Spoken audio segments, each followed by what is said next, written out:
I actually wanted to talk about a horror thriller movie that came out in 2001. It is called Frailty, and it is starring two Texas boys, Matthew McConaughey and Bill Paxton. So the film was directed by Bill Paxton, who also stars the father in this movie.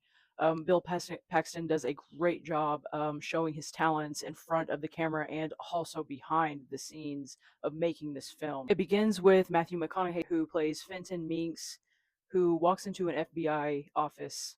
He claims his brother Adam is the infamous God's Hand killer. Throughout the film, Fenton recalls his childhood memories through flashbacks. Fenton tells the FBI agent that their father received visions from God one night, instructed him to destroy demons who were disguised as humans. Their father becomes increasingly obsessed over this mission as time goes on, and claiming he can see people's sins when he touches them.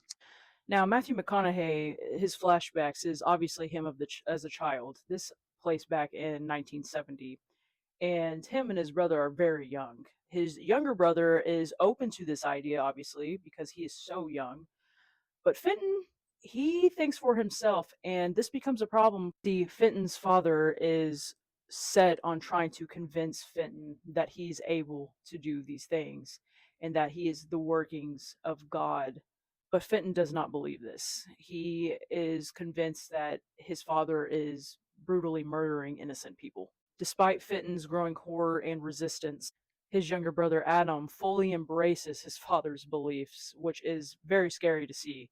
The family's dynamic is punctuated by the gruesome, disturbing acts, with his father, who is awaiting three weapons that God is supposed to send him, one of them being a axe that he believes is a holy weapon. Now, by the end of this movie, there is a twist that recontextualizes everything. The film leaves the audience questioning if these supernatural elements were real or if they were simply the delusion of a troubled man. What I love about this movie is the film never tells you outright if he's delusional or he's gifted and guided. Instead, it forces you to sit with your uncertainty the entire time. Every kill becomes a question of, is this murder or is this actual justice that he is doing? It also digs into the danger of absolute belief, how this kind of thing actually happens to people in real life. As for the father, he doesn't question his mission, he doesn't hesitate, he doesn't doubt, and that certainty becomes quite terrifying. Adam Minks, the younger brother, he accepts this worldview without blinking. And Fenton, he rejects it with everything he has. His father's faith becomes the dividing line between these two boys and their identities, their futures, and ultimately their fates. There are some lessons in this movie that, again, is just so real to see that has happened throughout history, where it's really not about attacking religion. It's showing how belief can be dangerous when it totally eliminates doubt. When someone thinks that they are carrying out divine justice, there's no room left for empathy or reality. These boys, their trauma does not hurt as so much as it molds them. It suggests that family violence and belief can be passed down like a family heirloom. Frailty leaves you with a haunting question.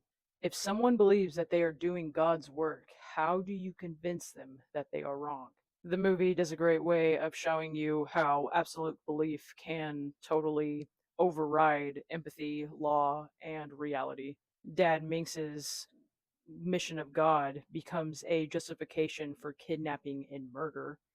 And the film shows how religious fever can be indistinguishable from madness. It takes place in a small Texas town in the 1970s. It leans into that rustic, almost claustrophobic, small town vibe where outside views are very distant and the rules of this small town community are all that matter. It's kind of like the type of environment where only things like this could happen there.